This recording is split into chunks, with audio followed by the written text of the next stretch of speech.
Breaking news చూస్తున్నాం. పాకిస్తాన్ పైన యుద్ధానికి ముహూర్తం ఖరారైపోయింది. అన్ని రకాలుగా భారత ఆర్మీ సంసిద్ధంగా ఉంది.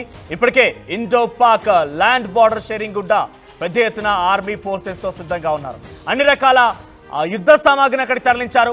వార్ టెన్షన్ లో పాకిస్తాన్ అల్లకల్లోలం అయిపోతోంది, కకావికలమవుతోంది. ఇప్పటికే సింధు జలాల ఒప్పందం రద్దు తర్వాత తాగడానికి నీళ్లు లేక ఇబ్బందులు పడతామనే పరిస్థితితోనే ఒక్కసారిగా వారిలో ఒక టెన్షన్ మొదలైన నేపథ్యంలో మరోసారి అన్ని రకాలుగా భారత్ సంసిద్ధంగా ఉంది. అష్ట దిగ్బంధనం చేసింది పాకిస్తాన్. తెలిసినటువంటి విషయం పైన పాకిస్తాన్ అల్లాడిపోతోంది. బార్డర్లో అన్ని రకాలైనటువంటి యుద్ధ సామాగ్రిని ఇప్పటికే భారత బలగాలు మోహరించి పెట్టుకున్నాయి. బార్డర్లో యుద్ధ విమానాలు, హెలికాప్టర్లు, వార్ ట్యాంకర్లు సిద్ధంగా ఉన్నాయి. పాక్ పంజాబ్ బార్డర్కి 40 కిలోమీటర్ దూరంలో పాక్ హెలికాప్టర్లు కూడా అటువైపుగా సంసిద్ధంగా ఉన్నట్టు తెలుస్తోంది. యుద్ధం ట్యాంకర్లను సైతం బార్డర్ తరలిస్తోంది పాక్. ఇక సోషల్ మీడియాలో ప్రస్తుతం ఆ వీడియోలు వైరల్గా మారాయి. ఒకవైపు భారత్ అన్ని రకాలుగా సంసిద్ధం చేసుకుని ఉంది. ఒకవైపు నుంచి అటు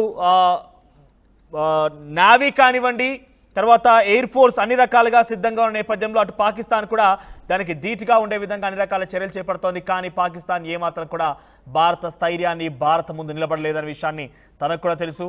భారత్ ఎప్పటికే ఆ పాకిస్తాన్ ఇండో పాక్ బార్డర్ గుంట సుమారుగా 3,323 కిలోమీటర్ల దూరం ఉన్నటువంటి Indo Pak land sharing border మొత్తాన్ని కూడా సుమారుగా 2 కిలోమీటర్ల విస్తీర్ణం వరకు ఆ ఫెన్సింగ్ చుట్టూరా ఉన్నటువంటి పంట పొలాలను ఇప్పటికే పంట తీసుకోవాల్సిందిగా ఆర్మీ బలగాలు చెప్పాయి. అక్కడ మొత్తం కూడా ప్రికాషనరీ మెజర్స్ తీసుకోవాల్సిందిగా ఆర్మీ బలగాలు అందరినీ ఆదేశించాయి, అందరినీ అలర్ట్ చేశాయి. ఈ యొక్క 3,323 కిలోమీటర్ల Indo Pak land sharing border మొత్తం కూడా ఇప్పుడు పాక్ ఆధీనం, అటు ఇండియా ఆధీనంలో ఉంది. ఇండియా బార్డర్, ఇండియాకి సంబంధించినటువంటి ఆర్మీ బలగాలు అక్కడ మోరించి పూర్తిగా ఆధీనంలోకి తీసుకున్నాయి. ఏ క్షణమైనా పాకిస్తాన్ పైన దాడి చేసే అవకాశం ఉంది. ఏ క్షణమైనా కూడా పాకిస్తాన్ పైన ఒకసారిగా యుద్ధానికి తెరలేకపోవచ్చు. సో మనం చాలా వరకు ఈ యుద్ధానికి సంబంధించి విషయాల్లో అష్టదిగ్బంధనం చేసిన మాట్లాడుకున్నాం కాబట్టి దాని గురించి కొంత క్లుప్తంగా వివరించే ప్రయత్నం చేస్తాను. ఒకసారి మనం ఇండియా పాకిస్తాన్ మ్యాప్ని మనం దగ్గర పెట్టుకొని చూస్తే కనుక మీరు గమనించవచ్చు, అటు పాకిస్తాన్కి కరాచీ, గ్వాదర్ ఈ 2 పోర్టులు చాలా కీలకమైనవి.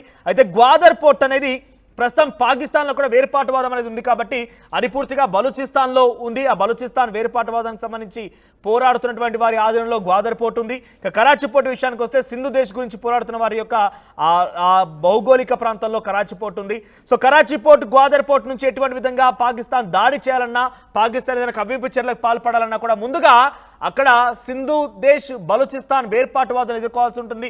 అంటే ఈ నేపథ్యంలో పాకిస్తాన్ ముందుగా భారత్ పైన ఏదైనా కవ్వింపు చర్యలకు పాల్పడే ముందు ఈ పోర్ట్ల ద్వారా అక్కడ వారిని ఎదుర్కొన్న తర్వాత మన పైన రావాల్సి ఉంటుంది. అక్కడ వారిని ఎదుర్కోవడం చాలా సుసాధ్యం. ఎందుకంటే బలూచిస్తాన్ లిబరేషన్ ఆర్మీ కూడా పాకిస్తాన్ పై ఆర్మీ పైన చాలా విస్తృతంగా పోరాటం చేస్తోంది, కాల్పులకు తెరలేపుతోంది, చాలా మంది హతమార్చింది కూడా. ఇక కరాచీ విషయానికి వస్తే కరాచీలో బిగ్గెస్ట్ ఇండస్ట్రియల్ సోర్స్గా ఉంది.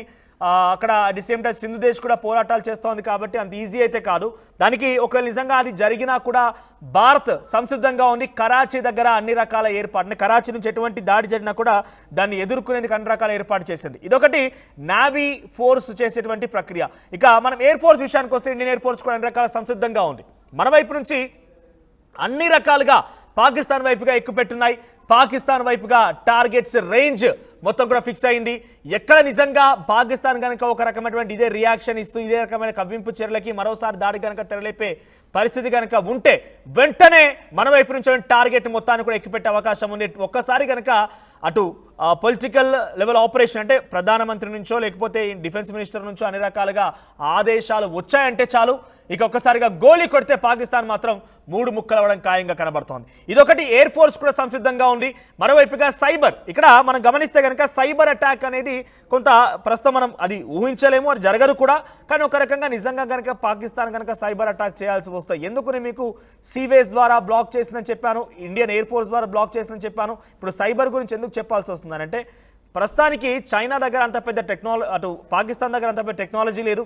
పాకిస్తాన్ మళ్ళీ వెళ్ళి అటు అరువుగా చైనా నుంచే తీసుకోవాల్సిన అవసరం ఉంది. ఇక్కడ చైనా కూడా గుంటనక్క పాత్ర పోషిస్తుందనే దానిలో ఎటువంటి అతిశయోక్తి. ఎందుకంటే అవకాశం వస్తే అటు పాకిస్తాన్ పూర్తిగా యుద్ధంలో ఓడిపోయినా, పాకిస్తాన్ చిన్న భిన్నమైపోయినా చైనా కొరిగేదేం లేదు. ఇటు ఇండియా పైన పాకిస్తాన్ దాడి చేసి పాకిస్తాన్లో ఏమైనా అలజడులు సృష్టించినా కూడా చైనా కొరిగేదేం లేదు. సో ఇటువంటి ఒక గోడ మీద పిల్లాంటి పాత్ర చైనా పోషిస్తోంది ప్రస్తుతానికి. అటు పాకిస్తాన్కి సపోర్ట్ ఇస్తున్నానని చెప్తున్న నేపథ్యంలో ఒకవేళ కనుక పాకిస్తాన్ చైనా సపోర్ట్ తీసుకొని శాటిలైట్ సైబర్ వాటిని కూడా కొంత ఇబ్బంది గురి చేస్తుందా, కమ్యూనికేషన్ కట్ చేస్తుందా అంటే అంతటి సామర్థ్యం పాకిస్తాన్లో, అంతటి ధైర్యం కూడా చేయకపోవచ్చు. ఒకవేళ నిజంగా అదే కనుక జరిగినా కూడా డెఫినెట్గా దాన్ని ఎదుర్కోవడానికి ఇండియన్ ఆర్మీ కూడా సిద్ధంగా ఉంది. ఇప్పటికి మనం సైబర్ సి ఇండియన్ ఎయిర్ ఫోర్స్ గురించి మాట్లాడుకున్నాం.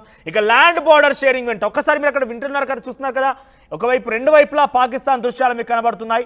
దీనికి ధీటుగా ఇండియన్ ఆర్మీ కూడా సిద్ధంగా ఉంది. పీసీఆర్ ఇఫ్ పాసిబుల్ ఇండియన్ ఆర్మీకి సంబంధించి దృశ్యాలు కూడా ప్లే చేయండి. సో ఇండియన్ ఆర్మీ కూడా ఆ బార్డర్ వెంట మొత్తం భద్రతా బలగాలు మోహరించి ఉంచారు. అక్కడికి పెద్ద ఎత్తున ఇండియన్ ఆర్మ్ ఫోర్సెస్ వెళ్ళాయి, పెద్ద ఎత్తున మిసైల్స్తో సిద్ధంగా ఉన్నారు. అన్ని రకాలుగా ఈ ల్యాండ్ బార్డర్ షేరింగ్ వెంట మొత్తాన్ని కూడా అటు ఇండియా భద్రతా బలగాలు మోహరించి ఉన్నారు. సో అక్కడ ఫెన్సింగ్ అంటే ఇండియా పాకిస్తాన్కి సంబంధించి ప్రతి చోట కూడా అన్ని రకాల సంసిద్ధంగా ఉంది. ముఖ్యంగా అటారీ బార్డర్ దగ్గర ఇప్పటికే 48 గంటల్లో పూర్తిగా మీరంతా కూడా పంటను తీసేసుకొని మీరు అక్కడ ప్రికాషనరీ మెజర్స్ తీసుకోండి అని చెప్పి ఆర్మీ బలగాల నుంచి అక్కడ రైతులకి సామాన్యులకి పక్కాగా ఇన్ఫర్మేషన్ రాగానే వారంతా కూడా సంసిద్ధంగా ఉన్నారు. ఏదేమైనా పర్వాలేదు, అక్కడ రైతులు కూడా సహకరిస్తున్నారు. కొంత ఇబ్బంది కలగొచ్చు, ఇబ్బంది పడవచ్చు, కానీ ఈసారి కనుక పాకిస్తాన్ని మట్టు పెట్టకపోతే ఎప్పటికి కూడా పాకిస్తాన్ని ఇటువంటి కవ్వింపు చర్యలకి ఇటువంటి దాడులకి తెరలేపే అవకాశం ఉంది. అలా అయినా మేము ఇబ్బంది పడతాం, ఇలా అయినా ఇబ్బంది పడతాం, కానీ ఈసారి మాత్రం భద్రతా బలగాలకి మేము సంపూర్ణమైన సహకారం అందిస్తున్నాం పాకిస్తాన్ని మట్టుపెట్టడానికి అని చెప్పి అక్కడి రైతులు కానివ్వండి, సామాన్య ప్రజలు కూడా చెప్తున్నారు. అటారీ బార్డర్ కానివ్వండి, ఇంకా చాలా ప్రాంతాల్లో మీరు మొదలుకుంటే గుజరాత్ నుంచి అటు శ్రీనగర్ వరకు కూడా ప్రతిదీ కూడా ఇండో పాక్ ల్యాండ్ షేరింగ్ బార్డరే ఉంది. 3323 కిలోమీటర్ల బార్డర్ గుంటా మొత్తం కూడా భద్రతా బలగాలు మోహరించున్నాయి. ఇదే రకమైనటువంటి ఇక్కడ కనిపిస్తుంది కదా, ఇదే రకమైనటువంటి ఆర్మ్ ఫోర్సెస్తో సంసిద్ధంగా ఉన్నాయి. అన్ని రకాలుగా యుద్ధ సామాగ్రి సమకూర్చుకొని ఉన్నారు.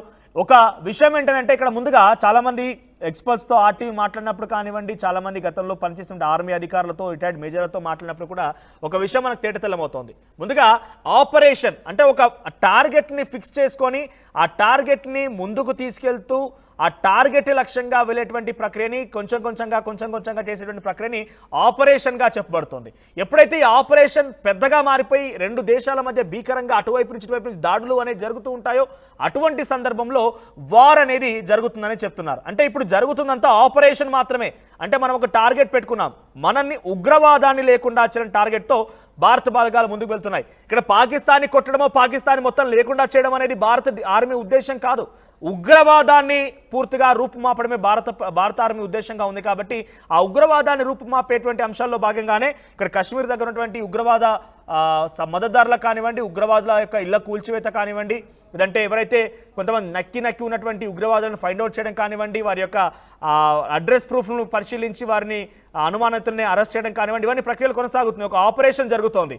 ఈ ఆపరేషన్లో భాగంగా ఇది కనుక అంటే ఇప్పుడు కొంచెంగా మూవ్ అవుతున్న ఆపరేషన్ రేపటి రోజున ఆ టెర్రర్ క్యాంప్స్ పైన, టెర్రర్ క్యాంప్స్ అంటే ఇక్కడ ఏంటంటే ఉగ్రవాద శిబిరాలు, ఎక్కడైతే సామాన్యమైనటువంటి యువతని తీసుకెళ్లి అక్కడ ఉగ్రవాద శిక్షణ ఇచ్చి ఉగ్రవాదులుగా మారుస్తూ ఉంటుందో పాకిస్తాన్, అటువంటి ఉగ్రవాద శిబిరాలను కూడా గుర్తించింది. ఆ ఉగ్రవాద శిబిరాలను కూడా కొంత, ఎందుకంటే మన ఉద్దేశం ఉగ్రవాదాన్ని తొలగించడం, ఉగ్రవాదాన్ని లేకుండా రూపుమాపడమే భారత ఆర్మీ ఉద్దేశంగా ఉంది. కాబట్టి ఆ టెర్రర్ క్యాంప్స్ పైన త్వరలోనే సర్జికల్ స్ట్రైక్స్ కూడా జరగవచ్చు.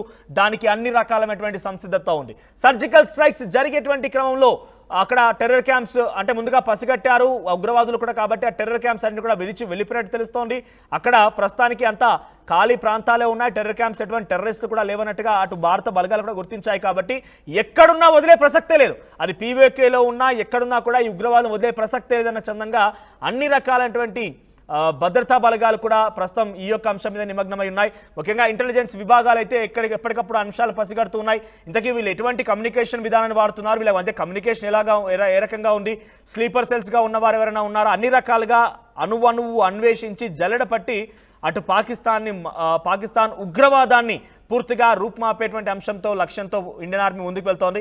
ప్రస్తుతానికైతే ఈ బార్డర్ వెంట పూర్తిగా యుద్ధ సామాగ్రిని పెట్టేసుకుని ఉన్నారు. యుద్ధ సామాగ్రి అక్కడికి చేరిపోయింది. ఏ క్షణమైనా ప్రస్తుతానికి ఆపరేషన్ జరుగుతోంది. అది వారుగా తెరదీస్తే కనుక ఏ క్షణమైనా పాకిస్తాన్ని 3 ముక్కలు చేయడం ఖాయంగా కనబడుతోంది. అందుకు భారత ఆర్మీ సంసిద్ధంగా ఉంది. ఇప్పటికే భారత ఆర్మీ అక్కడికి చేరిపోయిన నేపథ్యంలో పాకిస్తాన్ మిలిటరీ అల్లాడిపోతోంది. పాకిస్తాన్ మిలిటరీలో కూడా మీరు గమనిస్తే ఇప్పటికే ఆర్టీవీ మీకు అన్ని రకాల అప్డేట్స్ ఇస్తోంది. ఇప్పటికే మేము చెప్పుకొచ్చాం, సుమారుగా 1200 మంది పాకిస్తాన్ ఆర్మీ వాళ్ళందరూ కూడా రిజైన్ చేసి వెళ్ళిపోయారట. భారత్తో యుద్ధం చేయడం మా వంతు కాదు, భారత్తో యుద్ధం చేయడం మేము తట్టుకోలేము, సో మేము ఆర్మీ నుంచి వెళ్ళిపోతున్నాం అన్నట్టుగా చెప్పుకొచ్చింది. అంత ఈజీగా ఆర్మీ రిజైన్ చేయగానే వదిలిపెట్టింది. ఎందుకంటే అక్కడ ఆర్మీ ఒక రకమైనటువంటి కర్కశత్వంతో ప్రజలపైన చాలా హింసాకాండ సృష్టించినటువంటి ఒక అపవాదు, ఒక ఆరోపణ కూడా పాకిస్తాన్ ఆర్మీ పైన ఉంది కాబట్టి, అక్కడి ప్రజల నుంచే, పాకిస్తాన్ ప్రజల నుంచి ఆరోపణ ఉంది కాబట్టి అంత ఈజీగా అందులో ఉన్నటువంటి ఆర్మీ వాళ్ళు రిజైన్ చేస్తే వదిలే ప్రసక్తే లేదు. కానీ అక్కడి వారు భయపడుతున్నారు. కేవలం ఆర్మీ వాళ్ళే కాదు, ఏకంగా ప్రధాని కూడా భయపడిపోతున్నాడు, రక్షణ శాఖ మంత్రి కూడా భయపడిపోతున్నాడు. ఏ క్షణమైనా మా పైన దాడి చేయొచ్చని ఖవాజావాసి చెప్తున్నారు. అటువైపు ఉన్నటువంటి చాలా మంది లష్కర్ తోయిబాకు సంబంధించిన వాళ్ళు కానివ్వండి, చాలా మంది కూడా ఏకంగా ఆర్మీ చీఫ్ అన్సర్ ముని ఆయన కూడా ఏం చేశారు, మునీర్ అన్సర్ ఆయన ఏం చేశారంటే ఏకంగా వాళ్ళ కుటుంబాన్ని మొత్తాన్ని కూడా పాకిస్తాన్ బార్డర్ దాటించేశారు, ఒక సురక్షితమైన ప్రాంతాన్ని తరలించేశారు. అంతటి స్థాయిలో భారతరంగానే పాకిస్తాన్ భయపడిపోతోంది. ఏకంగా మాజీ ప్రధాని నవాజ్ షరీఫ్ అయితే ప్రస్తుత ప్రధాని షహబాజ్ షరీఫ్ దగ్గరికి వచ్చేసి భారత్తో యుద్ధం అంటే తేలికపాటిగా కొట్టిపారేయలేం, భారత్ నిజంగా డెఫినెట్గా ఒక అల్టిమేట్ యుద్ధాన్ని చేయగలుగుతుంది, గతంలో దాని తాలూకా ఉదాహరణలు నేను చూశాను, కార్గిల్ వార్లో నేను ప్రత్యక్షంగా పాకిస్తాన్ ప్రధానిగా ఉన్నాను కాబట్టి అన్ని రకాల రుచి చూశాను, దయచేసి వాళ్ళిద్దరు సోదరులు కూడా మాజీ ప్రధాని ప్రస్తుత ప్రధాని తమ్ముడు ఇదంతా వద్దు, భారత్తో యుద్ధం ఎట్టి పరిస్థితుల్లో మంచిది కాదని రకంగా ఆయనతో కాంప్రమైజ్ చేసి సలహా సూచన కూడా ఇచ్చినట్టు తెలుస్తోంది. ప్రస్తుతానికైతే బార్డర్ వెంట ఒక ఉద్రిక్తత వాతావరణం నెలకొంది, భారత్ను చేసి పాకిస్తాన్ అల్లాడిపోతోంది. అందుకు కొంత కవ్వింపు చర్యలో భాగంగా ఏదో మేకపోతు గాంభీర్యాన్ని ప్రదర్శించడం కోసం కొన్ని విన్యాసాలు చేస్తున్నట్టు కనబడుతున్నప్పటికీ అంతటి స్థాయిలో పాకిస్తాన్ భారత్ని ఢీకొట్టే అంశం కానీ అవకాశం కానీ ఎట్టి పరిస్థితుల్లో లేనిలేరు. సో మీరు కూడా యుద్ధాన్ని కోరుకుంటున్నారా? అసలు ఏం జరగబోతుందనే ఆసక్తి మీలో కూడా ఉందా? మీ అభిప్రాయం ఏంటి? కామెంట్ చేయండి.